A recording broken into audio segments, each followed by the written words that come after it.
The wind off the English Channel carries the scent of salt and destiny. It is October 14th, 1066, a date that will sever history in two. On a ridge rising from the Sussex Weald, 7,000 men stand shoulder to shoulder, their shields locked in a wall of painted wood and iron. They are the last defenders of Anglo-Saxon England, and they have come to die or to preserve a kingdom that has endured for 5 centuries.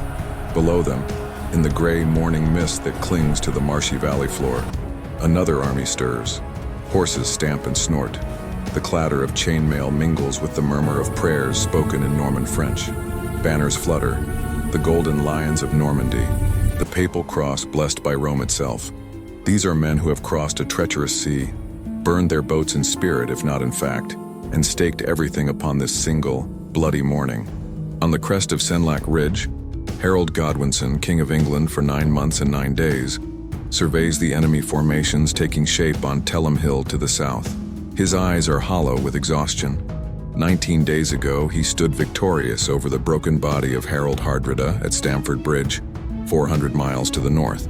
He has marched his army the length of England in less than 2 weeks, a feat that would be legendary were it not about to be overshadowed by catastrophe. His housecarls, the elite warriors who have followed him through every campaign, from the Welsh mountains to the Yorkshire moors, grip their great two-handed axes. These are men forged in a tradition of war, stretching back to the Vikings who once terrorized these shores. Each axe can cleave through Norman mail as if it were cloth. Each man has sworn to die before he retreats. Behind them stand the feared, the common levies of England. Farmers, blacksmiths, thatchers, men who have left their autumn harvest to answer their king's summons. Many carry nothing more than sharpened farm tools. Many will not see the sunset. The ridge itself offers Harold his only advantage. The slopes are steep enough to tire charging horses. The flanks are guarded by dense woodland and treacherous marsh. If the shield wall holds, the Normans will break themselves against English iron like waves against a cliff. But William, Duke of Normandy, has not crossed the sea to break upon anyone's defenses. He has spent a lifetime fighting for survival, against rebellious barons, against the King of France, against the very legitimacy of his birth. They called him the bastard in his youth. After today, they will call him something else entirely. The Norman Duke sits astride his destrier, a consecrated banner from Pope Alexander II planted beside him. God is on his side, or so he believes. The crown of England was promised to him, first by Edward the Confessor, then sealed by an oath Harold himself swore upon holy relics. That oath, broken by Harold's coronation, has brought 10,000 men across the Channel. That oath will paint this hillside red. As the sun burns through the morning fog, revealing the full scope of both armies, a horn sounds from the Norman lines. The first arrows arc skyward, black splinters against the pale October sky, and begin their descent toward the English shields. No one standing on that field knows that they are witnessing the end of an era. No one comprehends that the next 12 hours will destroy a civilization and birth another. They know only fear and courage, and the terrible certainty that before this day is done, England itself will bleed. The battle has begun. To understand how two armies came to face each other on that autumn morning, one must trace the tangled threads of ambition, blood, and broken promises that stretch back decades. England in 1066 was no primitive backwater. It was one of the wealthiest, most sophisticated kingdoms in Europe, a land of prosperous market towns, magnificent monasteries, and a centralized government unmatched anywhere west of Constantinople. Its silver coinage was trusted from Norway to Byzantium. Its literature flourished. Its laws, administered through a network of royal officials called sheriffs, reached into every shire. But England's wealth made it a prize. And in the 11th century, the question of who would wear its crown had become a fatal game played across the courts of Europe. At the center of this game stood Edward the Confessor, the devout and childless king who had occupied England's throne since 1042. Edward was half Norman himself, having spent his youth in exile at the Norman court while Danish kings ruled England. He surrounded himself with Norman advisors, spoke Norman French as often as English, and had little affection for the powerful Anglo-Saxon earls who dominated his kingdom. Chief among these earls was Godwin of Wessex, and after his death in 1053, his son Harold. The Godwinsons controlled the richest earldoms, commanded the largest private armies, and had effectively made Edward a puppet king. when Harold orchestrated the exile of his own brother Tostig to appease northern rebels. Even family bonds proved subordinate to his ambitions. Across the Channel, William of Normandy watched and waited. His duchy was a warrior state, carved from France by Viking raiders just 5 generations earlier. Its Norman knights, mounted warriors trained from childhood in the arts of lance and sword, were the most feared soldiers in Europe. William himself had spent 30 years forging this fractious land into an instrument of his will, surviving assassination attempts as a child, crushing rebellions as a young duke, and defeating the King of France himself in open battle. Around 1051, during a visit to England, Edward had apparently promised the English crown to William. Whether this promise was sincere or merely diplomatic maneuvering remains debated, but William believed it absolutely. And in 1064, fate seemed to confirm his claim when Harold Godwinson was shipwrecked on the Norman coast. The circumstances remain obscure. Harold may have been on a diplomatic mission or simply blown off course, but William seized the opportunity. He kept Harold as an honored guest for months, took him on campaign in Brittany, and extracted from him a sacred oath. Harold would support William's claim to England's throne. The oath was sworn upon holy relics, making it binding before God. Its violation would make Harold not merely a political enemy, but a perjurer damned by heaven itself. When Edward died on January 5, 1066, Harold ignored his oath. Within hours, he had secured the support of England's nobles, the Breton, and placed the crown upon his own head. The news reached Normandy within days. William's response was systematic and ruthless. He secured papal blessing for his invasion, transforming a dynastic dispute into a holy crusade. He called upon allies across northern France, Bretons, Flemings, mercenaries from as far as Italy. He built a fleet of 700 ships in 6 months. He gathered horses, weapons, supplies sufficient for an army that would fight far from home with no prospect of reinforcement. By August, his armada was ready. Only the wind kept him from England's shores. Meanwhile, Harold faced threats from 2 directions. His exiled brother Tostig had allied with Harald Hardrada, the fearsome king of Norway, to invade from the north. William waited in the south. England was caught between hammer and anvil. The stage was set for the year that would reshape a nation. 2 men would decide England's fate, and no 2 men could have been more different in origin, yet more alike in iron will. Harold Godwinson stood at the apex of Anglo-Saxon nobility. Born around 1022, he was the son of Godwin, the most powerful earl England had ever known, and Geitha, a Danish noblewoman connected to kings.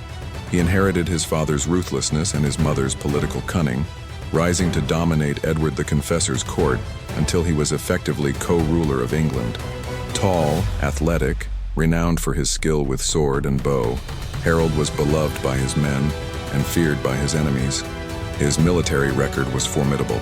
In 1063, he had led a devastating campaign into Wales, combining lightning overland marches with seaborne raids to crush the Welsh king Gruffydd ap Llywelyn so thoroughly that Gruffydd's own men killed him and presented his head to Harold. The tactics he employed, speed, surprise, and overwhelming force concentrated at decisive points, would serve him brilliantly at Stamford Bridge. But Harold's greatest strength was also his weakness. He trusted his own abilities too completely. He believed that the same daring that had shattered Norwegian ambitions could break Norman ones. He did not understand that William of Normandy was unlike any enemy he had faced. William was born around 1028, the illegitimate son of Duke Robert the Furs and Herleva, a tanner's daughter from Falaise. In an age when bastardy was grounds for exclusion from inheritance, he became Duke of Normandy at 7 years old and immediately became a target. 3 of his guardians were murdered. He was hidden in peasant cottages to escape assassination. He grew up knowing that survival required vigilance, brutality, and the total absence of mercy. By the time he reached manhood, William had transformed from hunted boy into hunter. He crushed rebellions with methodical savagery. He burned villages to punish disloyalty. He blinded prisoners and displayed them as warnings. His enemies called him the Bastard. His subjects called him the Great. Both titles were accurate. Physically, William was formidable, thick-bodied, enormously strong, a warrior who could draw a bow that no other man could bend. But his true genius lay in strategy. He never fought unless he had stacked every advantage in his favor. He built alliances through marriage, diplomacy, and intimidation. He obtained the papal banner not because he was pious, but because it gave him the moral high ground and helped recruitment. His invasion of England was a masterwork of planning. He knew Harold would be distracted by Hardrada's attack in the north. He timed his crossing to arrive when Harold's forces were exhausted from fighting and marching. He established a fortified base at Hastings and began ravaging Harold's personal estates, a deliberate provocation designed to draw the English king into battle before he could gather his full strength. The strategic dilemma facing Harold was brutal in its simplicity. He could wait in London, gathering the full military might of England, forcing William to either advance into hostile territory or starve in his coastal camp. Or he could attack immediately, hoping to catch the Normans off guard as he had caught the Norwegians. Harold chose attack. Perhaps he could not bear to watch his lands burn. Perhaps he trusted too much in the shield wall that had never failed him. Perhaps he simply underestimated his opponent. William, by contrast, had planned for every contingency. His combined arms force of infantry, archers, and cavalry was designed to exploit any gap in an enemy line. His knights, though not yet the heavily armored lancers of later centuries, were mobile shock troops capable of quick strikes and feigned retreats. His archers could rain death from beyond the reach of English axes. Most importantly, William had chosen his moment. He had forced Harold to fight on William's terms, at William's chosen place at the moment of William's greatest advantage. The chess pieces were set. The game would be played in blood. The night before the battle, two armies made ready in very different ways. On Caldbeck Hill, 8 miles north of Hastings, Harold's exhausted soldiers collapsed beside their fires. They had covered over 200 miles in barely 2 weeks, an extraordinary feat even for the legendary English infantry. Many were still arriving, streaming down the old Roman road from London, joining the growing host that gathered beneath the ancient apple tree that marked the rallying point. Harold had perhaps 7,000 men, though the numbers remain disputed. His core force, the housecarls, numbered perhaps 2,000. These were professional soldiers, equipped with mail hauberks, iron helmets, and the terrible two-handed Danish axes that could split a horse from crown to chest. They had proven their worth at Stamford Bridge, cutting through Norwegian shields like farmers harvesting wheat. But many of his best housecarls had fallen in that northern victory, and those who survived were bone-weary. The furred levies who filled out his army were brave but poorly armed and trained. Harold had no cavalry to speak of, and crucially, almost no archers. His army was a blunt instrument, devastating in defense, dangerous in attack, but inflexible. His plan was simple: occupy the high ground and dare the Normans to come. The ridge he chose, later known as Senlac, Sandy Lake in the old tongue, was a natural fortress. The slopes fell away steeply to the south, where the Normans would have to advance. Dense woods protected both flanks. A marshy stream guarded the approach. If his shield wall held, Norman cavalry charges would spend themselves against the gradient before ever reaching English iron. Harold ordered his men forward in the darkness, positioning them along the crest before dawn. There was no time to build fortifications. Perhaps he had hoped to surprise William and found himself surprised instead. His line stretched perhaps 600 yards across the ridge, maybe 8 ranks deep, shield overlapping shield in the formation that had won 100 battles. 7 miles to the south, William's camp was a study in controlled urgency. The Norman Duke had not slept. He had kept his entire army armed through the night, guarding against the sudden English attack that had destroyed Hardrada.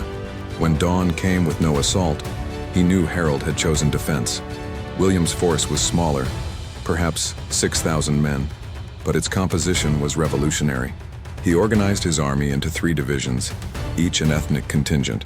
Bretons on the left under Alan the Red, Normans in the center under William himself, and French with Flemish allies on the right under William Fitzosborne and Eustace of Boulogne. Each division deployed in 3 ranks. First came the archers and crossbowmen, lightly armored, carrying short bows and perhaps 40 arrows each. Their role was suppression, to force the English to keep their shields raised to thin the wall before the assault. Behind them came the heavy infantry, men in mail and leather armed with swords, spears, and javelins. They would engage the shield wall directly, testing for weaknesses, pinning the English in place. Last came the cavalry, 2,000 to 3,000 mounted knights. These were not the plate-armored lancers of later centuries.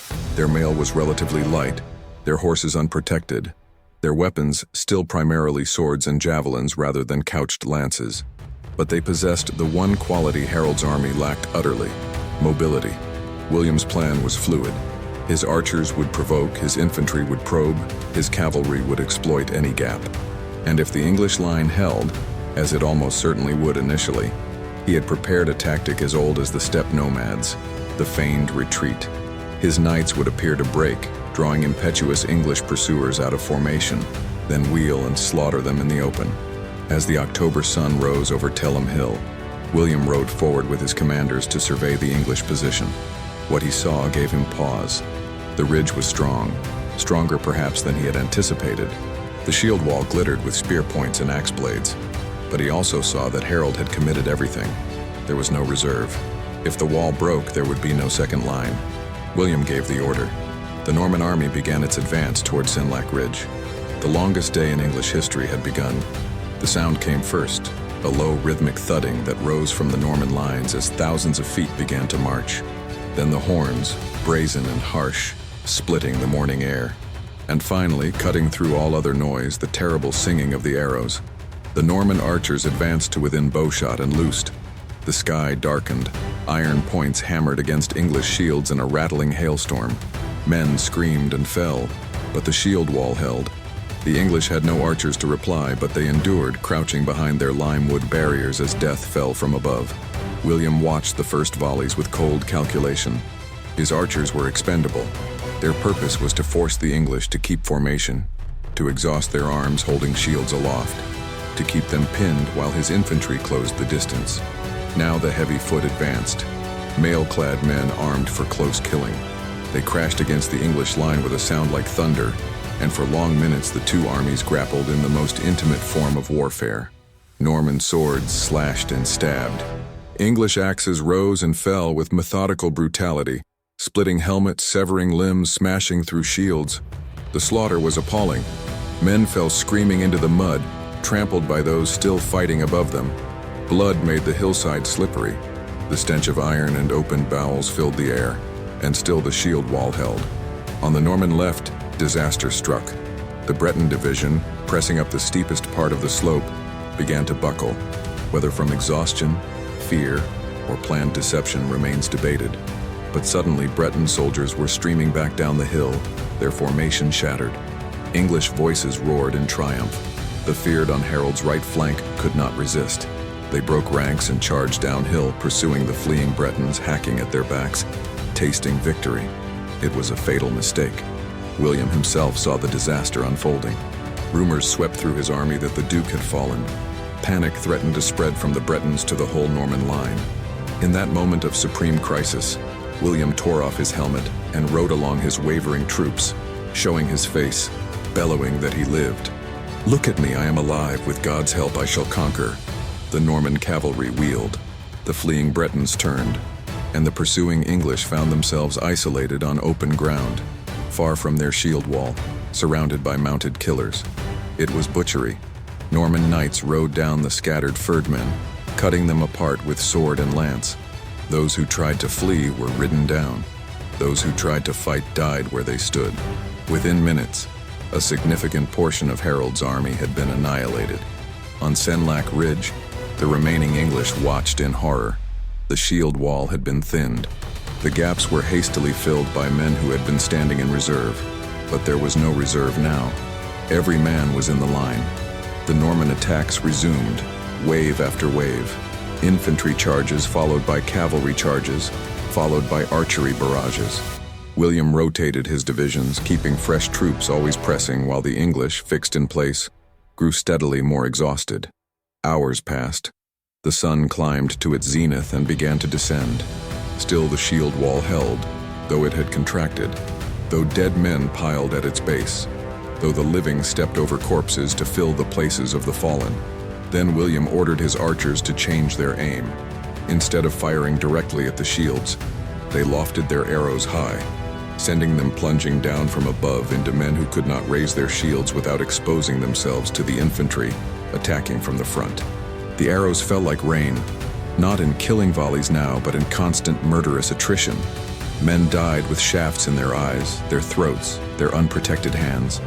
The shield wall shuddered, and somewhere in that storm of iron, the King of England fell. How Harold died remains disputed across centuries. The Bayeux Tapestry seems to show him struck in the eye by an arrow. Other sources speak of him being ridden down by knights, hacked apart where he stood. Perhaps both are true, wounded by an arrow, then finished by cavalry. What is certain is that his death ended England's last defense. The news spread through the remaining English like fire through dry grass. Some fought on, housecarls who had sworn to die with their lord, dying with him now in the gathering dusk. But most fled, streaming back into the forests of the Weald as Norman cavalry pursued them into the darkness. By nightfall, Senlac Ridge belonged to Normandy, and England belonged to William. The precise moment of Harold's death marked the instant when Anglo-Saxon England breathed its last. But the battle's true turning point had come hours earlier, in the failed pursuit that had bled the English army white. Until that catastrophic charge down the hillside, Harold's strategy had been working. The Norman attacks had been costly, their infantry battered, their cavalry unable to build momentum on the steep slopes, their arrows largely stopped by English shields.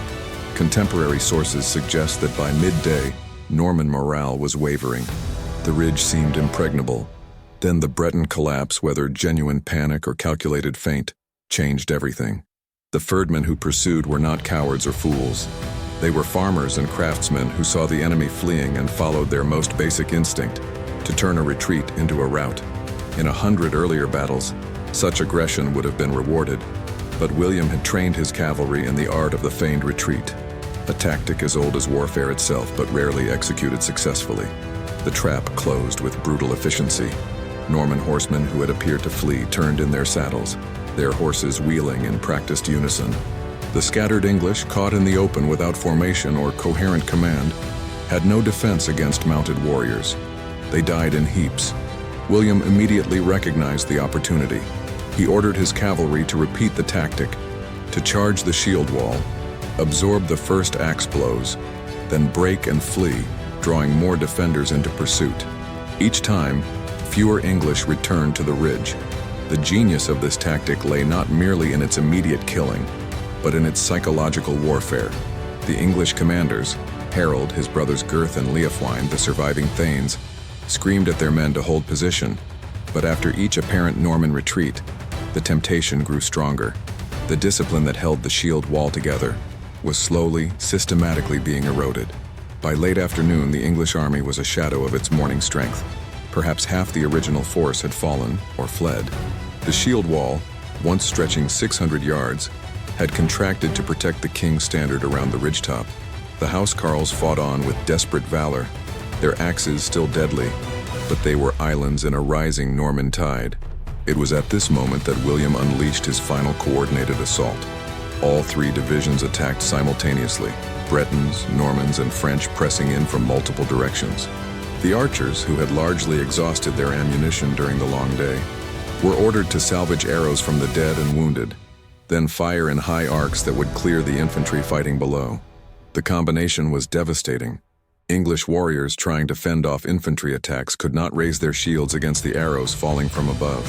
Men died looking up at the sky, or looking straight ahead, unable to protect themselves from both directions at once. Gurth and Leofwine fell somewhere in this final storm. Whether before or after Harold is unknown. The king's personal guard, the elite of the elite, died around him in circles of bodies, fighting to the last man as they had sworn. When Harold fell, the moral collapse was instantaneous. The king was not merely a military commander but a symbol, the anointed sovereign, the chosen of the Witan, the embodiment of Anglo-Saxon England itself. With his death, the cause died. Those who could flee did so, stumbling into the darkening forests, pursued by Norman cavalry drunk on victory. Some made a final stand at a place later called Malfosse, the evil ditch, where fleeing English turned on their pursuers and dragged Norman knights into a ravine. It was a gesture of defiance, nothing more. By full darkness, the battlefield had fallen silent. William ordered his men to make camp among the dead, not daring to disperse in unfamiliar territory. Around him, thousands of corpses lay in the cold. Normans and Bretons, English and French, housecarls and peasants, all reduced to the same stillness. In the morning, the crows would come. But first, the survivors would search for their king. Harold's body was reportedly so mutilated that only his mistress, Edith Swanneck, could identify him, by marks known only to her. William initially refused to allow Christian burial for an oathbreaker, but eventually relented. The last Anglo-Saxon king was laid to rest on the cliffs he had failed to defend, looking out forever toward the sea that had brought his destroyer. The Battle of Hastings lasted approximately 9 hours, one of the longest engagements of the medieval era. Its consequences would reshape the British Isles for 1,000 years. William did not rush to seize his prize. After burying his dead and allowing his exhausted army to recover, he systematically reduced the remaining English resistance. Dover surrendered without a fight. Canterbury opened its gates. Everywhere, English magnates calculated their odds and bent the knee rather than face the fate of Harold's army. In London, the remnants of English leadership wavered. Some proposed crowning Edgar Atheling, the teenage grandson of Edmund Ironside and the only surviving male of the old royal line. But Edgar had no army and no experience. When William marched on the capital, the city's leaders rode out to submit at Berkhamsted. On Christmas Day, 1066, William was crowned King of England in Westminster Abbey. The ceremony was conducted in both Norman French and English, a symbolic gesture that fooled no one. The translator's words caused such commotion among the Norman guards outside that they set fire to neighboring buildings, thinking rebellion had broken out. It was an inauspicious beginning to a reign built on fire. The conquest that followed was methodical and merciless. William distributed England's lands to his Norman followers, erasing the Anglo-Saxon aristocracy almost entirely. Within 20 years, fewer than 2% of England's landed estates remained in English hands. The Domesday Book, that great census of 1086, recorded a nation remade from the foundations up. The transformation went beyond property. Norman castles, initially wooden motte and bailey structures, later replaced by stone keeps, rose across the landscape, symbols of alien domination. The Tower of London began as William's fortress, designed to overawe his conquered capital. Durham, Warwick, Windsor, these Norman strongholds would define English geography for centuries. The church, too, was revolutionized. William replaced Anglo-Saxon bishops with Norman ones, reorganized dioceses, rebuilt cathedrals in the imposing Romanesque style. Lanfranc, the Italian scholar he installed as Archbishop of Canterbury, reformed ecclesiastical law and tightened Rome's grip on English Christianity. Most profoundly, the conquest transformed the very language of England.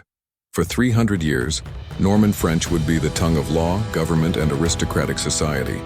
English survived among the common people, enriched and altered by thousands of French words. When it eventually re-emerged as a literary language, it was no longer the Anglo-Saxon of Beowulf, but something new. Middle English, the ancestor of the language spoken today. The effects rippled across history. England, which had looked north and east toward Scandinavia, now faced south toward France. The Norman kings would spend centuries fighting for their continental possessions, dragging England into European wars from which it would not fully extract itself until the 15th century. The Hundred Years' War, the Wars of the Roses, even the Tudor dynasty, all trace their roots to the morning when 7,000 men stood on a Sussex ridge. For the Anglo-Saxons, the conquest was a catastrophe. Those who could fled to Scotland, to Ireland, to the Byzantine Empire, where English warriors formed the core of the Varangian Guard that protected emperors in Constantinople. Those who remained faced a choice between submission and destruction. Yet from this catastrophe, something unexpected emerged. The fusion of Anglo-Saxon and Norman cultures created a new nation, neither purely English nor purely French, but something original. The common law, parliamentary government, the very notion of English liberty, all developed from the tension between Norman rulers and the people they governed. William himself died in 1087, ironically from injuries sustained while fighting in France. He was buried at Caen, in the abbey he had built. His sons divided his inheritance, Normandy to Robert, England to William Rufus, and immediately began fighting each other. But the England they fought over was William's creation, a conquered nation, forcibly united, poised to become an empire. And it all began on a cold October morning, when two armies collided on a blood-soaked ridge, and the destiny of nations was rewritten in iron and ash.